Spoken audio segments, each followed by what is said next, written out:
அனைவருக்கும் வணக்கம். கவிதையின் தலைப்பு நான் எடுத்துக்கொண்ட தலைப்பு வெண்மதி. வெண்மதியே புவிமகள், வான்வெளியின் இறைமகள். வளர்பிறை தேய்பிறை தினம் கண்டு வருஷங்கள் மாதங்கள் கணக்கிட்டோம். வெண்மதிக்கு பல புராண கதைகள் உண்டு. இரவு நேரங்களில் பலர் கூறுவதும் உண்டு. வெண்மதியை தெய்வமாக பலர் வணங்குவதும் உண்டு. அறிஞர்கள் வெண்மதியை ஆராய்வதும் உண்டு. வெண்மதியில் காதலர்கள் முகம் பார்க்கிறார்கள்.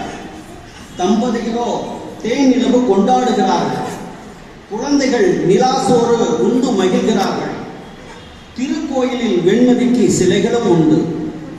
வெண்மதிக்கு மனிதன் சென்று வந்து விட்டான். வெண்மதி மண்ணையும் கொண்டு வந்து விட்டான்.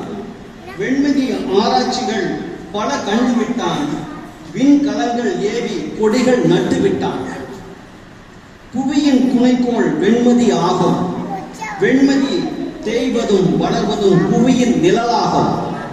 புவியை சுற்றுகிறது, புவியோடு சூரியனையும் சுற்றுகிறது.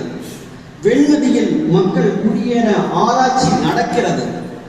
வெண்மதி வைத்தே வான சாஸ்திரங்கள் பல உண்டு. பௌர்ணமி, அமாவாசை சிறப்பு வழிபாடு உண்டு.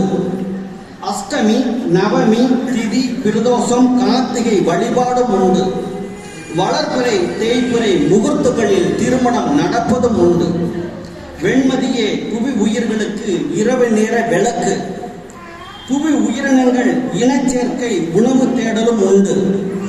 வெண்மதி வெளிச்சத்தால் உயிர்களுக்கு பல பயனுண்டு. புவி கடல் அலையும் உயர்வதும் தாழ்வதும் உண்டு. புவி மக்களுக்கு வெண்மதி அருள்மழை பொழிகிறது. கிரிவலம் செல்வதும் முன்னோர்களுக்கு திதி கொடுப்பதும் உண்டு. உயிரினங்கள் இல்லாத வெண்மதி, உயிரினங்கள் இல்லாத வெண்மதி புவி உயிர்களுக்கு